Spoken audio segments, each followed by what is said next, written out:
Però vaig tenir la sort de tenir-los amb ells com a mirall per reflexar-me després en els camins que vaig anar triant a la vida. Reflexar-me amb aquella família estable, treballadora. Fixi's que estimaven dir-se treballadors. Avui en dia em sorprèn bastant el rebuig que hi ha en general perquè un obrer es reconegui un obrer.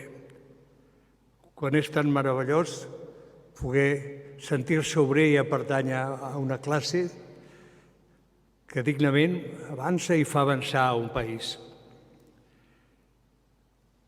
He tingut molta sort a la vida, l'he tinguda amb el meu ofici, res.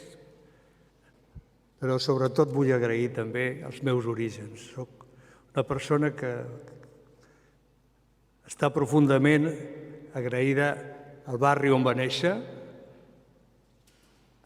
agraïda al país on ha nascut, país que estima i que el fa, d'alguna manera, formar part d'un cada dia. Soc un home que creu en l'humanisme, que creu en la llibertat, en la democràcia com el millor sistema que podem tenir per conviure. Només amb la democràcia, només amb una democràcia en justícia i en llibertat, perquè si no hi ha justícia i no hi ha llibertat, no hi ha democràcia, només amb un sistema que reforci la nostra tolerància, la nostra capacitat de conviure, la nostra capacitat de tractar, d'entendre el que és diferent, només amb això trobarem un camí perquè ens condueixi al futur. I jo, per això, reivindico els meus orígens, perquè els meus orígens són la meva memòria i cada dia grato en la meva memòria tractant de trobar un futur millor. Sento molt no haver pogut assistir a aquest acte, però estic segura que la meva neta Bàrbara us transmetirà la meva emoció per aquest reconeixement.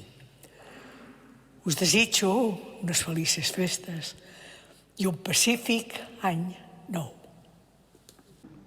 De mi abuela aprendí lo que es el amor incondicional. De ella aprendí lo que es la pasión y el sacrificio. De mis abuelos aprendí lo que es el respeto, la escucha y la comunicación. De Nuria aprendí que nunca es tarde para aprender. De ella aprendí que para lograr lo que quieres necesitas suerte y sacrificio. He visto a mi abuela actuar con huesos rotos, a 40 de fiebre, subirse al escenario 2 días después de la muerte de mi abuelo.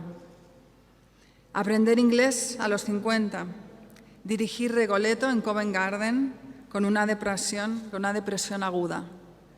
Mi abuela es para mí una superheroína, pero cuando la buba, es como la llamo, se baja del escenario, es mi abuela, sin artificio, con preocupación, sin soberbia, con curiosidad, sin divismo, con amor y ternura y cariño.